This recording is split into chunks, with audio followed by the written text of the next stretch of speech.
Hi there, I'm Ryan Kennedy. Today we're starting part one of a four-part series on how to design a golf swing around your body's range of motions. Now we're going to use a specific player because every body is a little bit different. So I want to give you an idea of what we do here, how we assess and how we come up with goals and how we achieve those goals. So part one today is the diagnosis. Diagnosis will tell us the what. It may not tell us the why things happen, it will tell us what. And so we use measurable equipment for this. We use K-Vest 3D motion capture, BodyTrack foot pressure mat, the FlightScope radar Doppler system. These tell us what's the club doing, what's the ball doing, what's the body doing, how are we using the ground. Then we'll take a look at some video to help you understand what's going on, and we'll put this all together and come up with a set of goals. Let's take a deep look. Now the first thing we get is the body's range of motion, and we find this out via the TPI body screen from Titleist Performance Institute. So the big features that I noticed with Chris, now keep in mind he's a right-handed golfer, so in his torso turning to the right, backswing, very limited rotation. Now also with the pelvis going right, very limited rotation. So this has already got my mind kind of thinking about some of the things that might occur in Chris's golf swing because of this, maybe to compensate for this. Now when I got to the BodyTrack foot pressure, I noticed something really interesting. In the backswing, on Chris's right foot, he put almost 82% of the pressure into the toe of his, and the ball of his foot. Now, why is this significant?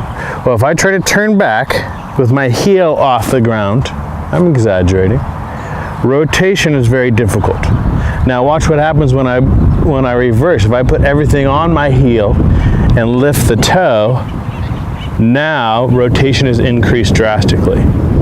So to summarize that, he has a difficult time turning right, and the way he's using the ground is making it even more difficult to rotate.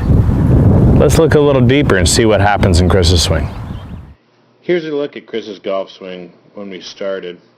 And what you'll note here on the right is how vertical his arms get at the top of the golf swing.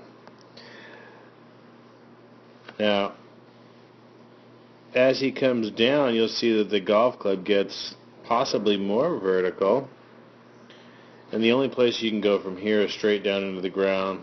There's going to be some very healthy divots, low trajectories.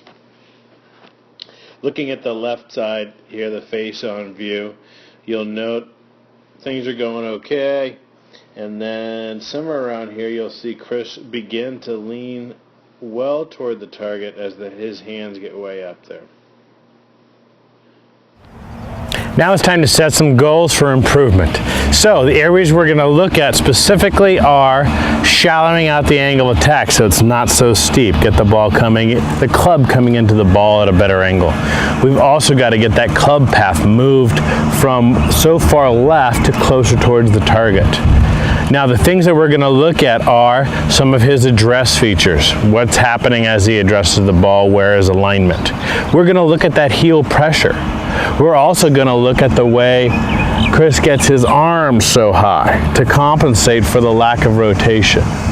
And also the way he leans toward the target to again compensate for the lack of rotation. So thanks for watching this video. Please tune in to the next video where we get to work on Chris.